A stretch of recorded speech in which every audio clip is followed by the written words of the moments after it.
పోయినా కనీసం ఇకనైనా సర్దుకుంటాము సరి చేసుకుంటామని ఒక్క మాట చెప్తారేమో అనుకున్నాం. దాని ప్రస్తావన లేదు.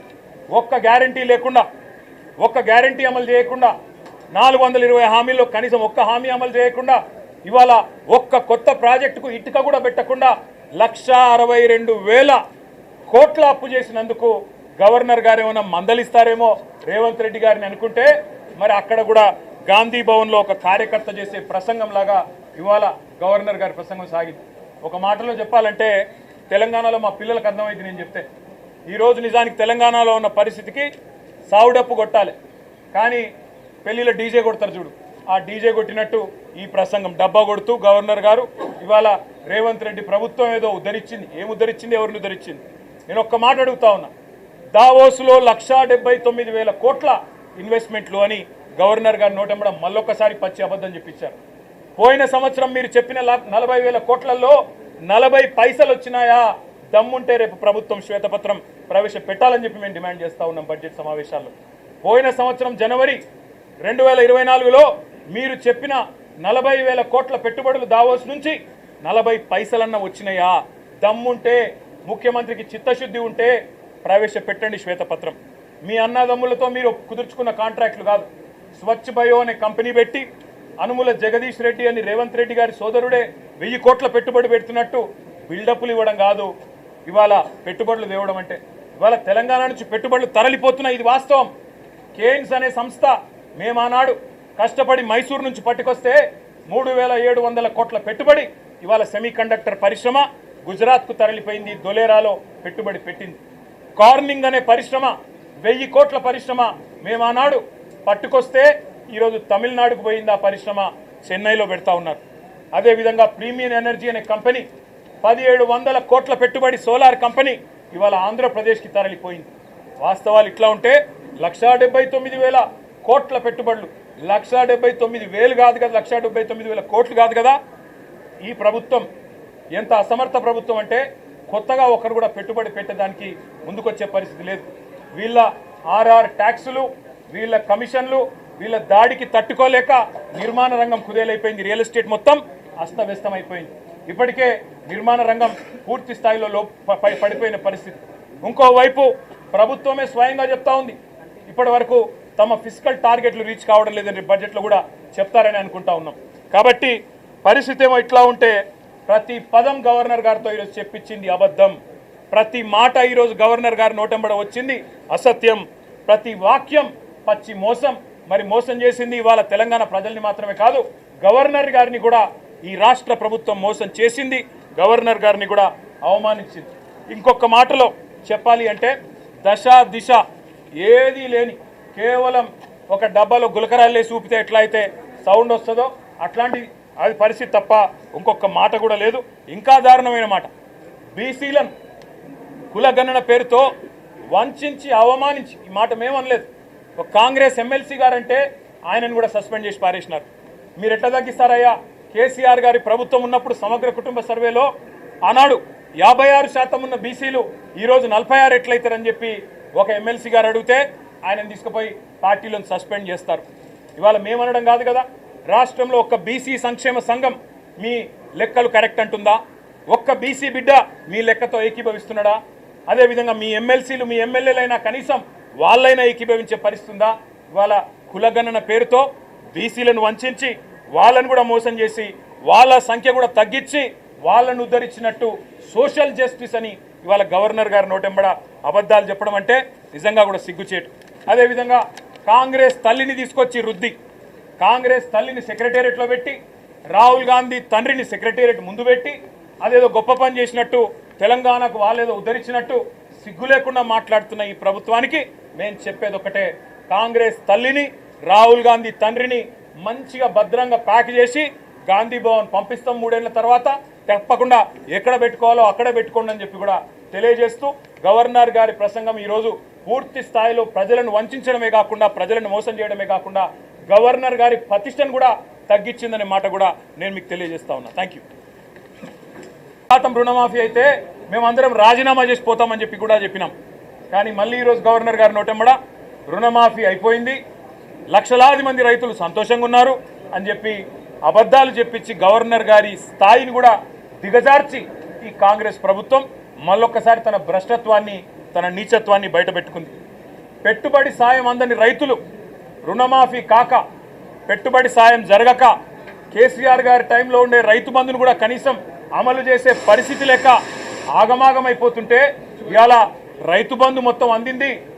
అది మాత్రమే కాకుండా రైతు కూలీలకు కూడా సాయం చేస్తున్నామని చెప్పి గవర్నర్ గారి నోటెంబడ ఇవాళ అబద్ధాలు చెప్పించడం అంటే గవర్నర్ గారికి కూడా అవమానం. ఇది వారు కూడా గుర్తించాలని చెప్పి కూడా మేము కోరుతా ఉన్నాం. సాగునీటి సంక్షోభం రోజు రోజుకు తీవ్రమవుతా ఉంది. కేవలం కేసీఆర్ గారి మీద గుడ్డి ద్వేషంతో, మా పార్టీ మీద గుడ్డి కోపంతో అక్కడ మేడిగడ్డను రిపేర్ చేయకుండా 15 నెలలు ఎండబెట్టడం వల్ల ఇవాళ మొత్తం గోదావరి పరివాహక ప్రాంతంలో ఎండిపోతున్న ప్రతి ఎకరా పంటకు బాధ్యత తీసుకోవాల్సింది రేవంత్ రెడ్డి అనే ఈ ముఖ్యమంత్రి.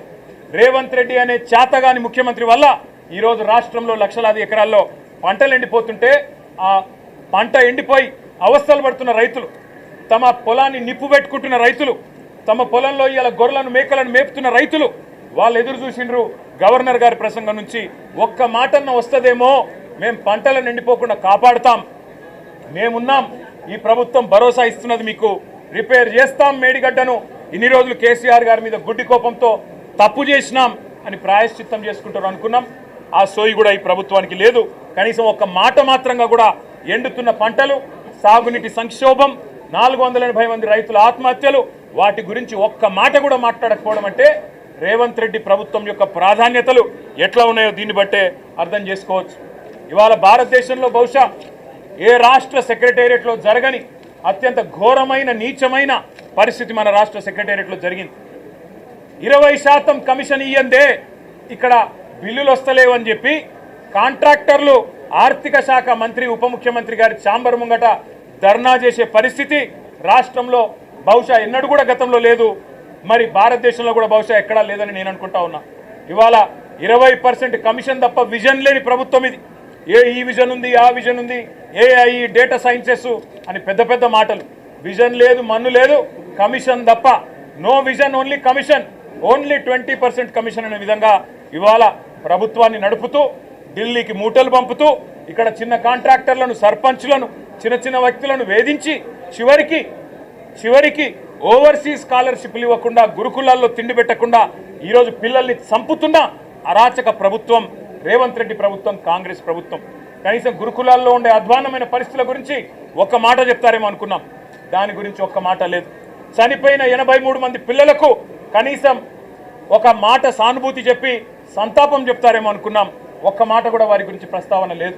అదే మాదిరిగా ఇంకా విచిత్రం, 10 ఏళ్లలో కేసీఆర్ గారి ప్రభుత్వం ఆనాడు 4,17,000 కోట్ల అప్పు చేస్తే, 4,17,000 కోట్ల అప్పు చేస్తే అంటే సంవత్సరానికి 41,000 కోట్ల అప్పు చేస్తే అప్పులు అని గుండె బాదుకున్న కాంగ్రెస్ సన్నాసులు ఇవాళ ఒక్క సంవత్సరంలో 1,62,000 కోట్ల అప్పులు తెచ్చిన విషయం ఒక మాట చెప్తారేమో అనుకున్నాం.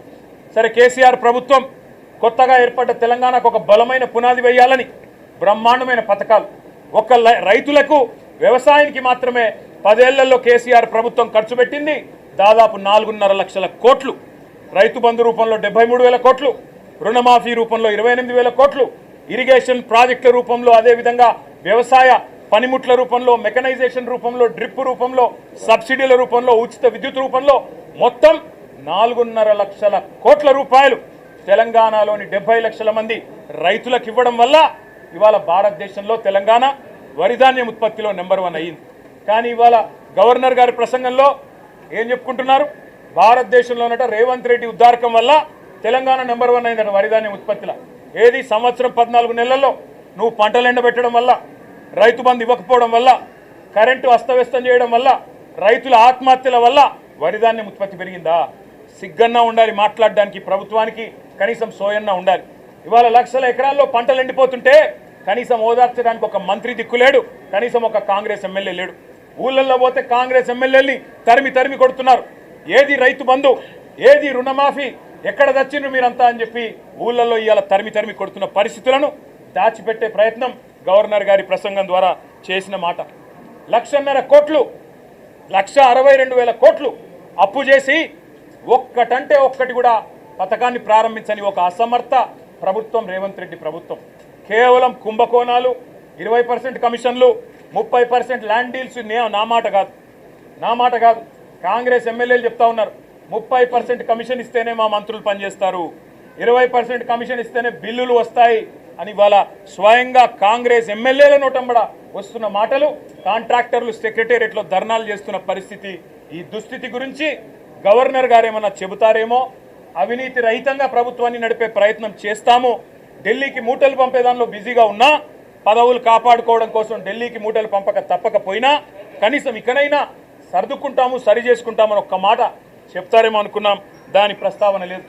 ఒక్క గ్యారంటీ లేకుండా, ఒక్క గ్యారంటీ అమలు చేయకుండా, 420 హామీల్లో కనీసం ఒక్క హామీ అమలు చేయకుండా, ఇవాళ ఒక్క కొత్త ప్రాజెక్టుకు ఇటుక కూడా పెట్టకుండా 1,62,000 కోట్ల అప్పు చేసినందుకు గవర్నర్ గారు ఏమైనా మందలిస్తారేమో రేవంత్ రెడ్డి గారిని అనుకుంటే, మరి అక్కడ కూడా గాంధీ భవన్లో ఒక కార్యకర్త చేసే ప్రసంగం లాగా ఇవాళ గవర్నర్ గారి ప్రసంగం సాగింది. ఒక మాటలో చెప్పాలంటే తెలంగాణలో మా పిల్లలకు అర్థమైంది నేను చెప్తే. ఈరోజు నిజానికి తెలంగాణలో ఉన్న పరిస్థితికి సావుడప్పు కొట్టాలి, కానీ పెళ్లిలో డీజే కొడతారు చూడు, ఆ డీజే కొట్టినట్టు ఈ ప్రసంగం డబ్బా కొడుతూ గవర్నర్ గారు ఇవాళ రేవంత్ రెడ్డి ప్రభుత్వం ఏదో ఉద్ధరించింది. ఏం ఉద్ధరించింది, ఎవరిని ఉద్ధరించింది? నేను ఒక్క మాట అడుగుతా ఉన్నా. దావోస్లో 1,79,000 కోట్ల ఇన్వెస్ట్మెంట్లు అని గవర్నర్ గారు నోటెంబడం మళ్ళొక్కసారి పచ్చి అబద్ధం చెప్పించారు. పోయిన సంవత్సరం మీరు చెప్పిన 40,000 కోట్లలో 40 పైసలు వచ్చినాయా? దమ్ముంటే రేపు ప్రభుత్వం శ్వేతపత్రం ప్రవేశపెట్టాలని చెప్పి మేము డిమాండ్ చేస్తూ ఉన్నాం బడ్జెట్ సమావేశాల్లో. పోయిన సంవత్సరం జనవరి 2024లో మీరు చెప్పిన 40,000 కోట్ల పెట్టుబడులు దావోస్ నుంచి 40 పైసలన్నా వచ్చినాయా? దమ్ముంటే, ముఖ్యమంత్రికి చిత్తశుద్ధి ఉంటే ప్రవేశపెట్టండి శ్వేతపత్రం. మీ అన్నదమ్ములతో మీరు కుదుర్చుకున్న కాంట్రాక్టులు కాదు. స్వచ్ఛ బయో అనే కంపెనీ పెట్టి అనుముల జగదీష్ రెడ్డి అని రేవంత్ రెడ్డి గారి సోదరుడే 1000 కోట్ల పెట్టుబడి పెడుతున్నట్టు బిల్డప్లు ఇవ్వడం కాదు ఇవాళ పెట్టుబడులు తేవడం అంటే. ఇవాళ తెలంగాణ నుంచి పెట్టుబడులు తరలిపోతున్నాయి, ఇది వాస్తవం. కేయిన్స్ అనే సంస్థ మేము ఆనాడు కష్టపడి మైసూరు నుంచి పట్టుకొస్తే 3,700 కోట్ల పెట్టుబడి ఇవాళ సెమీ కండక్టర్ పరిశ్రమ గుజరాత్కు తరలిపోయింది, దొలేరాలో పెట్టుబడి పెట్టింది. కార్నింగ్ అనే పరిశ్రమ 1000 కోట్ల పరిశ్రమ మేము ఆనాడు పట్టుకొస్తే ఈరోజు తమిళనాడుకు పోయింది.